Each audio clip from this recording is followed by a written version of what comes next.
تو آقا علیہ السلام نے اب جو تربیت دی خود آپ دیکھیے کہ وہ کس طرح سے تھی۔ آقا علیہ السلام نے بچوں کی تربیت میں سب سے پہلا عنصر جس کو داخل فرمایا وہ محبت ہے۔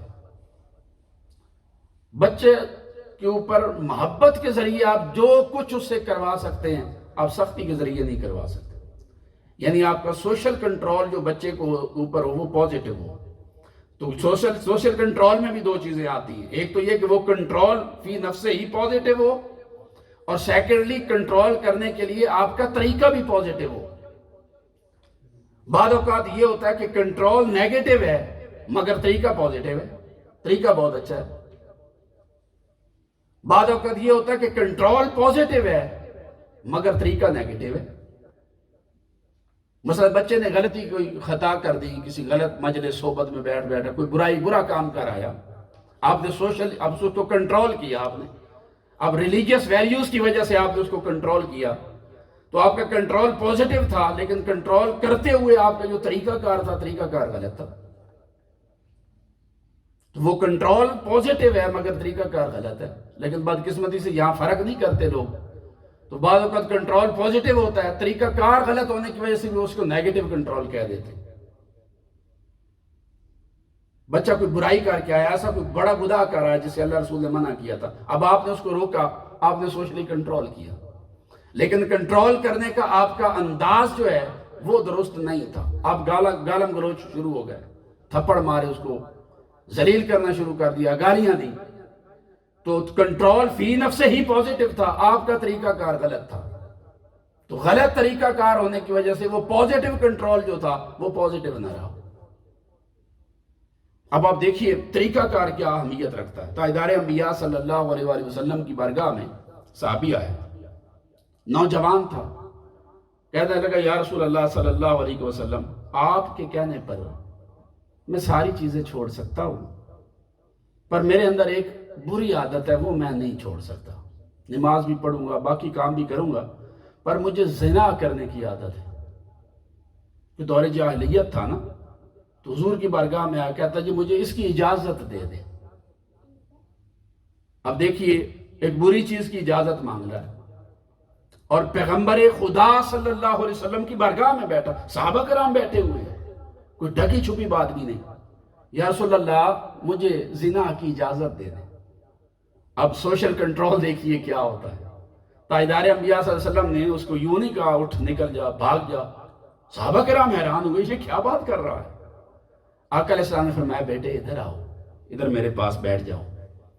بیٹا کہہ کے پکارا، پاس بٹھا لیا، اور پاس بٹھا کر پوچھنے لگے میرے بیٹے بتاؤ زنا کا ارادہ کس سے کرنا، کس سے ہے؟ کیا اپنی ماں سے کرنا چاہتے ہو؟ کہتا نہیں یا رسول اللہ۔ اچھا بیٹے ماں سے نہیں تو پھر کیا اپنی بہن سے ارادہ ہے؟ استغفر اللہ یا رسول اللہ، وہ بھی ارادہ نہیں۔ اچھا اپنی پھوپھو سے ارادہ ہے؟ وہ بھی نہیں۔ حضور ایک ایک رشتہ گنواتے گئے۔ اچھا خالہ سے ارادہ ہے؟ نہیں حضور وہ بھی نہیں۔ اچھا بھتیجی سے ارادہ ہے؟ نہیں آقا وہ بھی نہیں۔ بھانجی سے ارادہ ہے؟ نہیں یا رسول اللہ وہ بھی نہیں۔ اپنی ساس سے ارادہ ہے؟ نہیں یا رسول اللہ وہ بھی نہیں۔ تو جب سارے رشتے گنوا دیے نا، حضور نے فرمایا بیٹے جس کے ساتھ بھی کرو گے، یا تو وہ کسی کی ماں ہوگی، یا کسی کی بہن ہوگی، یا کسی کی بیٹی ہوگی، یا کسی کی ساس ہوگی، یا خالہ ہوگی۔ تو بس صرف اتنی بات کی، وہ چیخ مار کے رو پڑا حضور کی بارگاہ۔ صحابہ کرام کہتے ہیں بعد ازاں ہم نے دیکھا کہ مدینہ میں چلتے ہوئے وہ اپنا سر بھی اٹھا کر نہیں چلتا تھا۔ تو کنٹرول دیکھیے یہ طریقہ کار ہے تربیت کا۔ صحابی آئے حضور علیہ السلام کی بارگاہ میں، آ کر کہنے لگے یا رسول اللہ انی ارید الحج، میں حج پہ جانا چاہتا ہوں۔ نوجوان تھا، نوجوان کہتا حج پہ جانا چاہتا ہوں۔ حضور علیہ السلام نے جب اس کی بات سنی نا، فمشى معه رسول اللہ صلی اللہ علیہ وسلم، حضور اٹھے اور اس کے ساتھ چلنا شروع کر دی۔ اچھا بیٹے حج پہ جا رہے ہو؟ جی یا رسول اللہ۔ حضور نے فرمایا میرے بیٹے، اس کے ساتھ چلتے ہوئے فرمایا یا غلام زودک اللہ التقوی ووجہک فی الخیر، اللہ پاک تیرے تقوی میں اضافہ کرے اور تجھے خیر کی راہ کی طرف ہی ہمیشہ متوجہ رکھے، خیر کی راہ پر چلائے رکھے، اور تیرے جتنے بھی ہم ہیں، پریشانیاں ہیں، اللہ رب العزت ان ساری پریشانیوں میں خود تیرے لیے کافی ہو جائے، کفیل بن جائے۔ اس کے لیے دعا بھی فرمائی ساتھ۔ اب دیکھیے یہ عظمت ہے حضور کی، ساتھ چل پڑے، یہ نہیں دیکھا بچہ ہے ابھی چھوٹا ہے، ساتھ چل پڑے، اس کو عزت دی، رسپیکٹ دی، دعا دی، اور دعا دے کر ساتھ اس کو رخصت کر دیا۔ وہ حج سے جب واپس آیا تو سیدھا حضور کی بارگاہ میں آیا۔ فلما راجع الغلام علی نبی صلی اللہ علیہ وسلم قال یا غلام، واپس آیا تو حضور کے پاس آیا، حضور علیہ السلام نے اس سے پوچھا یا غلام کہ قبل اللہ حجک وغفر ذنبک واخلف نفقتک، اللہ رب العزت نے تیرا حج قبول فرما لیا ہے، تیرے گناہوں کی مغفرت فرما دی۔ الٹا اس کو دعا دی، بس اتنے دو جملے اس کے ساتھ چلے بولے، اس کا نتیجہ یہ نکلا کہ اس جوان کو جب بھی موقع ملتا وہ حضور کی بارگاہ میں آ کے بیٹھنے لگے، حضور کی بارگاہ میں بیٹھنے۔ اور تاجدار انبیاء صلی اللہ علیہ وسلم نے ارشاد فرمایا، یہ والدین کی رسپانسبلٹی کی، جب آپ نے تربیت دینی ہے تو اب تربیت کس چیز کی دیں؟ دا بیسٹ جو سلیبس ہے ہمارے لیے وہ کیا ہے تربیت کا، وہ بھی حضور نے خود دیا۔ آقا علیہ السلام نے ارشاد فرمایا ادبوا اولادکم علی ثلاث خصال، کہ اپنی اولاد کو 3 خصلتیں ضرور سکھائیں۔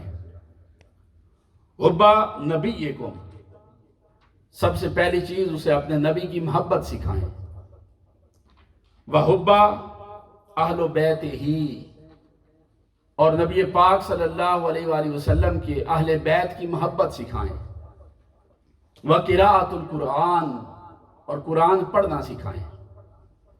اور سکھانی کیسے ہیں؟ قراءت قرآن، اللہ کی محبت اور رسول کی محبت، ان تینوں چیزوں کو آپ نے اس بچے کی خصلت بنانا ہے، اس کی عادت بنانا ہے۔